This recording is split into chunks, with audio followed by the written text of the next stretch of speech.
respected sir and my friends. Vodafone's turnover in 2012 is 3,200 crores. Now what do you understand by turnover? Turnover is basically all the goods and services that are sold in an accounting year. The next is measurement. In the end of all the accounting year, the firms make sure that all the credit sales are converted into cash. Now what do you understand by credit sales? Now all of you over here must be having, a few of you over here must be having a Vodafone billing plan. Now Vodafone offers you a service for a whole month and expects you to pay the bill in the end of the year. Those are called credit sales. Importance. Well, turnover is desirable for every firm. Turnover makes you understand that the firm is collecting all the revenue effectively and that the customers are paying their bills promptly. And the next is put in practice. There's a formula to derive turnover, that is sales upon receivable that gives you turnover. The next part will be continued by Rupal. Thank you, Akshay. The next is tricks of the trade. These are basically the points one needs to remember while calculating accounts receivable turnover. Firstly, it is very important to use average receivables ratio in order so that you do not get misleading ratios. This is especially in a company where the products are seasonal or they are sold at irregular intervals. Now, explaining the concept in a better way, let's take up an example. Suppose the sales of a company of 45 lakhs and its receivable ratio is 3,75,000. So if we divide the two according to the formula given, you get the ratio as 12. Now if the ratio is, if we have high ratio value, it indicates that the company has an effective and efficient credit policy. Whereas if the ratio is low, it shows that the debt value, there is a problem in debt value collection. The further part will be continued by Lovepreet. Thank you, Rupal. Now, getting close to the customer. In other words, understanding your customer, which is a difficult task because the customer's needs keeps changing every second day. Therefore, it is important to keep in mind certain facts that help you to enable the customer in a better way. What are these facts? One, who they are. This includes the target audience, their likes, dislikes, nature of interest, purchasing power, etc.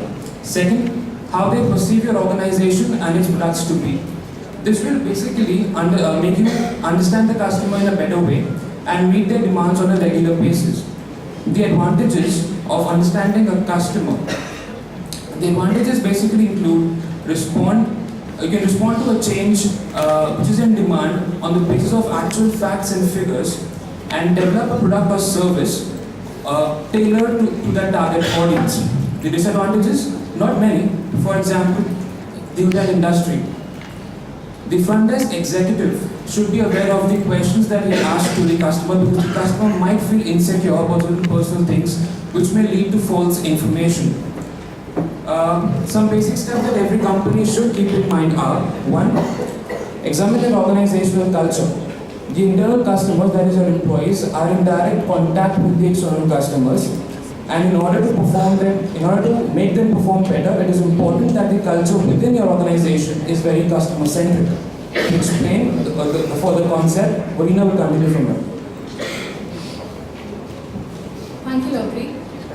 The next step to get close to your customer is to identify who your customers are.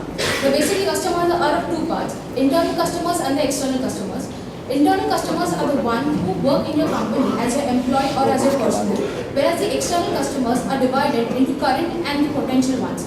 The main focus is to maintain the current customers. Accordingly, we have to target the new customers. The next step is to profile your customers. Now there are various factors which come under profiling your customers which influence the customer behavior. For example, namely gender, age, location, lifestyle, etc. Taking the example of McDonald's, which is I'm loving it, McDonald's uses the demographic segmentation strategy in which it considers age as a factor. Their main target segments are the kids, the youth, and the urban families. This was one part of profiling. The next part is how you approach the customers. Now it is not always possible to individually go to all the customers. So the other fruitful approaches can be market research, or it can be group discussions or customer audits. The next important step is to assess your customers' opinions and attitudes. This means that the feedback is very important. You have to take into consideration the feedback given by your customers. Otherwise, if you don't take a personal call to the feedback, you won't be able to understand what are the corrective measures that should be taken.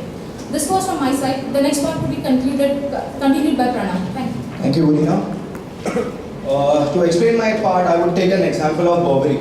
To everybody present here, I am sure everybody knows Burberry. It's a fashion luxury brand from Britain.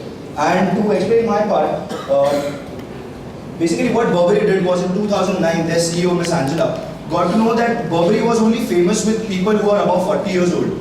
So she understood that in the years to come, if she does not involve the youth with the brand, the brand value of the brand value would decline. So what she did was she got in touch with Mr. Aronoff, who is the CEO of Salesforce, and they got about it with a plan, which is to emphasize the company's image on the internet. So what they did was they used the likes of Facebook and Twitter, and today's youth, which is basically technology oriented, what they did was if you associate Burberry with a ramp walk, they came up with a concept called as a Twitter ramp walk, and to their surprise, that was a huge success. Next slide, please. Next. And another thing what they did was they created a website which was very customer friendly, and it was very appealing to the youth. So what they did was they asked the youth to go on their website and upload their designs, and if the designs got selected by Burberry, the youth would get recruited. If not, they would at least give them what betterment they could do in their plans, and this was a way of giving the customer feedback. And what happened is because of that, Burberry is now ranked third in the world, which is being followed on the internet by people, and which has surpassed already Adidas and Fila. The next part would be explained by Sanmesh and Aditya. Thank you. Hey Adi, you have your OM presentation, right? Are you prepared? We had a SWOT analysis and my group sat yesterday from 9 to 10 brainstorming with an example. Wait a minute, what does brainstorming actually mean? Brainstorming is nothing but it is spontaneous, open-ended discussion which leads to a development of a new idea or marketing strategy. Oh yeah, as per your definition, you remember the Japanese soap company industry we read about? This is a very wonderful example actually. There was a Japanese factory, very popular brand in making soaps. Millions of soaps they used to make every day. But one day they received a complaint from a customer saying that he found a box with no soap cakes in it. So this complaint was taken by the top management, and they called their production department and told them to look into it. So this is the first stage, that is the stating the problem.